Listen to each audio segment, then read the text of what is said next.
হতে গেলে আলেম লাগে, পীর হতে গেলে তাকওয়া লাগে, পীর হতে গেলে হারাম পরেশ করতে হয়, পীর হতে গেলে জলসায় টাকা কম দিলে কিয়ামতে বুঝে নেবে, এটা কখনো পীর না।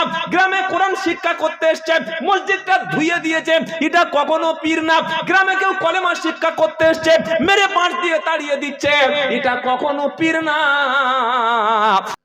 পীর ভালো কাজ করেছে, অবশ্যই জান্নাতে যাবে। সুবহানাল্লাহ বলেন। আল্লাহর ওলিরা সেদিন নবীদের সঙ্গে জান্নাতে থাকবে। সুবহানাল্লাহ বলেন না।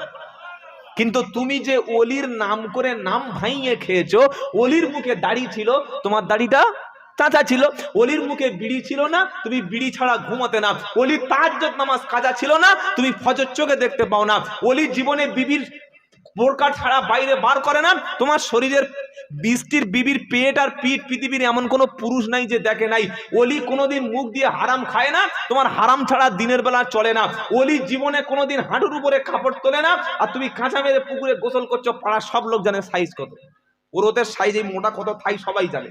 ওলি কোনোদিন জীবনে ওলি কখনো জামাতে নামাজ কাজা করে না, তোমার বাড়ির পাশে মসজিদ তুমি জীবনে নামাজ পড়তে যাও না।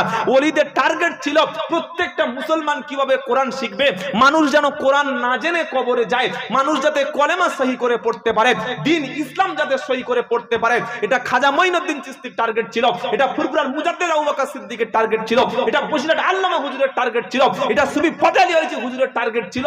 আর তুমি কোরআন জানো না, কোরআন শেখো না, কলেমা পড়তে পারো না, যদি কেউ হাত ধরে শেখাতে বলে আমি ওই দলের নয়, তো কোন দলের? তুই শয়তানের দলের? বোকা কথাকার। ওলির দলে তো তারা থাকে যারা কোরআন শোনে, ওলির দলে তো তারা থাকে যাদের তাহাজ্জুদ মিস হয় না, ওলির প্রকৃত দলে তো তারা যারা জীবনে কখনো বিবিকে বেপরদায় ছাড়ে না। তুমি জলসার দিনে বিবিকে বলেছে এই সন্ধ্যাবেলা 7টা বাজে একটু ঘুরে রাত হয়ে গেলে চান্স পাবি না, ঘুরে। ওলির দলে তো তারা যারা বাড়িতে ঢুকে গেলে বিবিকে সালাম দিয়ে এক প্লেটে বসে খায়, খাওয়ার সময় বাপ এবং মাকে দুই পায়ের পাতের এপাশে বাপ থাকে, এপাশে মা থাকে, বাপের মুখে খাবার তুলে দেয়, মায়ের মুখে খাবার তুলে দেয়। আল্লাহর ওলির প্রকৃত ভক্ত আশিক হচ্ছে তারা। বলুন সুবহানাল্লাহ। তুমি পেশাব করে পানি নাও না, তুমি নবীর প্রেম দেখাচ্ছ, নবীর প্রেম ওই জায়গায় বিক্রি হয় না। বাবাজিরা, সোনার আলেরা, জ্ঞানী জনেরা, সুদী মানুষরা, আল্লাহ আল্লাহ ভাইরা, নবী প্রেমিক ছিলেন যারা, তারা জীবনে কখনো মুখ দিয়ে মিছে কথা বলতো না। আর আমার তো মিছে কথা ছাড়া দিন চলে না। কি করে বলতে পারলাম ওলির দলে? কি করে আপনি বলতে পারেন ওলি আমাকে বাঁচিয়ে নেবে? যেদিন নবীরা সেদিন নাফসি নাফসি করবে। কোরআন পড়তে জানা তো হবে কি করে? যারা কোরআন শিক্ষা দিচ্ছে বলছে খবরদার কোরআন শিখবি না, কোরআন শিখবি না, কোরআন শুনবি না। ওরা জানে যে কোরআন যদি সব মানুষ শিখে ফেলে আর কেউ আমার কাছে এসে বাবা বাবা করে কাঁদবে না। আচ্ছা, সবাই যদি আপনারা কোরআন আর হাদিস জানতেন তাহলে আজকে জলসা দেওয়ার দরকার ছিল না। এখানে সবাই যদি আলেম ওলামা হয়ে যেত, কারণ লাগতো না। আল্লাহর নবীর টার্গেট ছিল সবাই সব জায়গায় কোরআন পৌঁছে দেওয়া। বলুন সুবহানাল্লাহ। খাজা মঈনুদ্দিন চিশতির টার্গেট ছিল ভারতবর্ষের প্রত্যেকটা ঘরে কোরআন পৌঁছে দেওয়া। আশরাফ আলী থানভী রহমতুল্লাহ টার্গেট ছিল প্রত্যেকটা মানুষ কোরআন সবার ঘরে ঘরে পৌঁছে দেওয়া। ফুরফুরার মুজাদ্দিদ আবু বকর সিদ্দিক রহমতুল্লাহ নিজের পকেটের টাকা খরচ করে গ্রাম্য এলাকায় মক্তব মাদ্রাসা প্রতিষ্ঠা করেছিল। তাই অসংখ্য আলেম এবং হাফেজ আজও ভারতবর্ষে আছে। জোরে বলো সুবহানাল্লাহ। সে টার্গেট থেকে তুমি বিচ্যুত হয়ে গেছো, সে টার্গেট তোমার নাই। এখন তোমার বিপক্ষে কেউ কথা বললে তুমি লাঠি মেরে স্টেজ থেকে ফেলে দিচ্ছ। কথা বুঝেছেন? সেদিন একটা হুজুরের বক্তব্য বলছি, গীবত করো, নাম বললে গীবত হবে, সাবধান করার জন্য বলছি। তিনি বলছে, বাবা আমি যেমন তোমাদের পীর, আমার ছেলেও হবে তোমাদের ছেলেদের পীর, তার ছেলেরা হবে তোমার নাতিদের জন্য পীর। কি এটা কি ঠিক হচ্ছে? বলেন। ডাক্তারের ছেলে পড়াশোনা যদি না করে ডাক্তার হতে, জোরে বলো, সে যদি পড়াশোনা না করে, মেডিকেল কমপ্লিট না করে, পৃথিবীর কোন মূর্খ ব্যক্তি তার অসুস্থতা হলে ডাক্তারের ছেলে পড়েনি, তার ইনজেকশন নেবে না, তার কাছ থেকে ট্রিটমেন্ট নেবে? জোরে বলো, নেবে না। মাস্টার স্কুলে চাকরি করতেন, সম্মান পেতেন সবাই। মাস্টারের ছেলে মূর্খ, অশিক্ষিত, ইললিটারেট, স্কুলে যায়নি, কলেজে যায়নি, ইউনিভার্সিটি যায়নি, মাস্টার মরে যাওয়ার পরে কখনো ওই চাকরিটা ছেলে পাবে না যদি তার মধ্যে যোগ্যতা জোরে বলো, না থাকে, এটা কখনো পাবে না। উকিলের ছেলে কখনো উকিল হবে না যতক্ষণ পর্যন্ত সে ল নিয়ে যতক্ষণ না চর্চা করবে, ততক্ষণ পর্যন্ত সে কখনো উকিল হতে পারবে না। পারবে? কখনো পারবে না।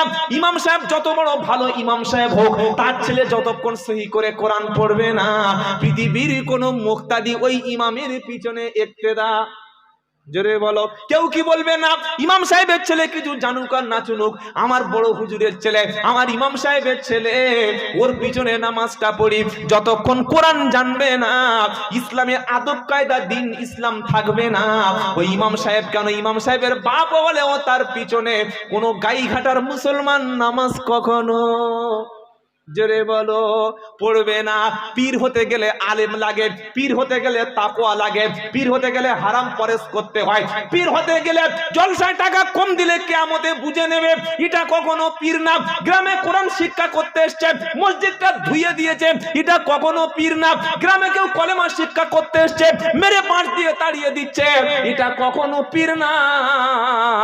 খাজা মঈনুদ্দিন চিশতি রহমতুল্লাহ আলাইহি, আল্লাহ এমন ক্ষমতা দিয়েছিল, তাকে দিয়ে আল্লাহ দাওয়াতের কাজ করিয়ে নিয়েছে, লক্ষ লক্ষ মানুষ মুসলমান হয়ে গেছে। জোরে বলো সুবহানাল্লাহ। বসিরহাটের নক্ষত্র আল্লামা রুহুল আমিন রহমতুল্লাহ আলাইহি বড় মাওলানাকে দিয়ে আল্লাহ লক্ষ লক্ষ মানুষকে দ্বীন ইসলামের শিক্ষা দিয়েছে। জোরে বলুন সুবহানাল্লাহ। জোরে বলেন না সুবহানাল্লাহ। ইমামে আজম আবু হানিফা, আমরা যে ইমামের মাসলাক অনুযায়ী চলি, এই ইমামকে দিয়ে আল্লাহ লক্ষ লক্ষ মানুষকে হেদায়েত করিয়ে নিয়েছেন। ইমাম শাফিকে দিয়ে করিয়ে নিয়েছেন, ইমাম মালিককে দিয়ে করিয়ে নিয়েছেন, ইমাম শাফি ইমাম হাম্বলিকে দিয়ে করিয়ে নিয়েছেন। এবার ভালো করে ভেবে বলুন, বাপ পীর ছিল, বাপের মধ্যে কোরআন ছিল, বাপের মধ্যে হাদিস ছিল, বাপের কোরআন সহি ছিল, বাপের গাঁটের নিচে, বাপের হাঁটুর নিচে পোশাক ছিল, পীরের মুখে দাড়ি ছিল, পীরের মাথায় পাগড়ি ছিল, পীর কোরআন বুঝতো, হাদিস বুঝতো, মুরিদদেরকে আল্লাহর জান্নাতের দিকে ডেকে নিত। তাই বাংলার মানুষ তাকে পীর বলে মেনেছে। তার ছেলে পড়াশোনা জানে না, গলার সুর ভালো, বাপের পাঞ্জাবি পরে বাপের গদিতে বসে যদি বলে তোমরা আমার হাতে মুরিদ হও, ডাক্তারের ছেলে না পড়ে যেমন ডাক্তার হয় না, মাস্টারের ছেলে না পড়ে যেমন মাস্টার হয় না, ইমামের ছেলে না পড়ে যেমন ইমাম হতে পারে না, বাপের জামা গায়ে দিয়ে ওই জায়গায় বসলে বাংলার মানুষ কখনো তাদের মেনে নেবে না। আর যদি কেউ অন্ধভাবে মানে, বুঝতে হবে এটা সম্পূর্ণ গোমরাহি। কথা বুঝেছেন বাবাজি? কিছু বুঝেছেন? এটা ধরতে গেলে ছেলেদের আলেম করুন, সবচাইতে ভালো হবে নিজের ছেলেটাকে আলেম বানানো। আমার কথা শুনে অনেকের গার মধ্যে ফুসকুড়ি, কি বলছো আমার বিরুদ্ধে? আমি কারোর বিরুদ্ধে নেই, আমি হাক্কানি ওলিদের পীরদের পক্ষে। বলুন সুবহানাল্লাহ। যারা শুধু জামার পকেট করেনি, হাদিয়া নেবে বলে, এখানে দুটো এখানে তিনটে, আল্লাহু আকবার, মুসাফা পকেটে ঢোকাচ্ছে, এটা পীর নয়। পীর তো তারা যারা পকেটে যা আছে দুই হাতে দান করে দিয়েছে। সুবহানাল্লাহ। মুরিদ এসছে, গরিব মানুষ, ঘরে পানি পড়ছে, পীর গিয়ে মুরিদের ঘরে একটা এসবেস্টাস দিয়ে ছাউনি করে দিয়েছে। এই হচ্ছে খাঁটি পীর। বলুন না সুবহানাল্লাহ। পীরের বিবি অসুস্থ, মুরিদ তাকে চিকিৎসার জন্য টাকা দিয়েছে। এই হচ্ছে খাঁটি পীর। গ্রামে মক্তব নাই, পীর পকেট থেকে টাকা বার করে হাদিয়া মুসাফার টাকাটা দিয়ে মক্তব তৈরি করে দিয়েছে। এই হচ্ছে পীর ছিল। তাই বাংলার মানুষ তাদের মানে। কথা বুঝেছেন না বোঝেন নাই? জলসা বসে বলে দিল আমি তোমাদের পীর, আমার ছেলেরা তোমার ছেলেদের পীর হবে, আর আমার নাতিরা হবে তোমার নাতিদের পীর। কি একটা দারুণ বিজনেস চলছে না, কমার্শিয়াল বিজনেস। আল্লাহ মাফ করে দিক, বলুন আমিন। ইসলাম কোনো ব্যবসার নাম না, ইসলাম হচ্ছে একটা code of complete of life. যার যোগ্যতা আছে মানুষ তার কথা শুনবে, যার যোগ্যতা আছে মানুষ তার কাছে বসবে, মানুষ তাকে গ্রহণ করবে। যোগ্যতা নাই সে ব্যক্তি সমাজের নেতৃত্ব দিতে পারবে না, সাফ কথা। নবীর ছেলেকে পর্যন্ত আল্লাহ চান্স দেয় না ইসলামে। জানেন কোন নবী? নূহ আলাইহিস সালাম। নবীর ছেলে বড় না একজন ওলির ছেলে বড়? কে বড় তাড়াতাড়ি বলেন? নবীর ছেলে। নবীরা আল্লাহ পক্ষ থেকে সিলেক্টেড। ইচ্ছা করলে পৃথিবীতে আপনি যদি মনে করেন যে আমি খাজা মঈনুদ্দিন চিশতির মতো ওলি হব, হ্যাঁ হতে পারে, চেষ্টা করলে আল্লাহ করলে হতে পারে। পারে না? পারে না? সম্ভব।